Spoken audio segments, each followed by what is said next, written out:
videojuegos. Hay profesionales y aficionados, los profesionales más de 500, aquí hay una jerga, gamers de 25 países del mundo que se dedican a este tipo. Por Valencia porque creíamos que era una de las mejores ciudades en España para poder acometer este proyecto. Parece una apuesta muy arriesgada y al final el tiempo nos ha dado la razón y este año ya nos consolidamos como el mayor evento gamer del país y como decíamos antes, vamos a reunir a jugadores profesionales. Primero porque algo que se conoce menos de Telefónica es que tenemos aquí en la Comunidad Valenciana más de 3.000 profesionales trabajando para el negocio en esta comunidad. El festival más importante del mundo de ocio digital y de tecnología. Y que Valencia es la subsede de Europa. Es el lugar, Valencia es donde se produce el acontecimiento, desde luego el más importante de España, sin duda alguna, y el festival de videojuegos su sede más importante de Europa. Por tanto, estamos celebrando un acontecimiento de ultimísima generación.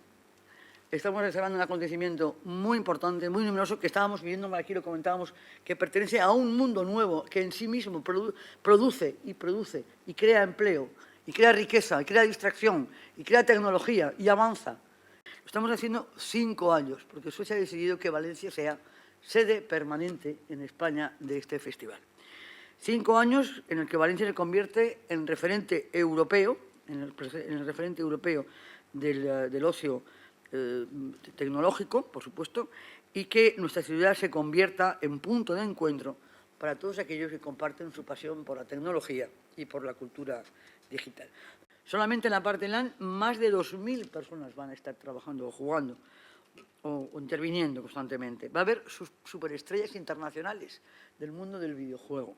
Va a haber 600 profesionales del máximo nivel y de más de 25 países distintos los que van a participar en estos torneos oficiales.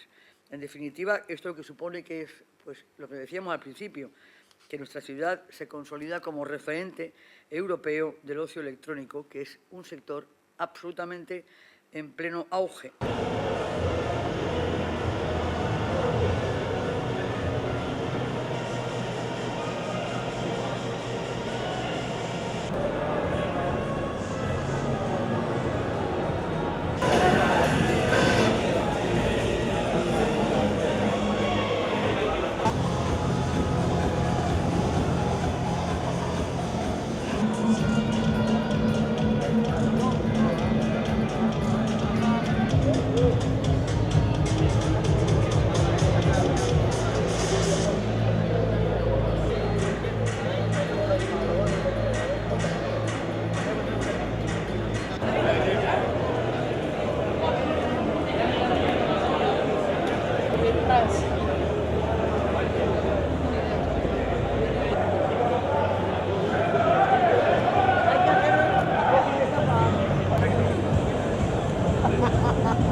¿Eh?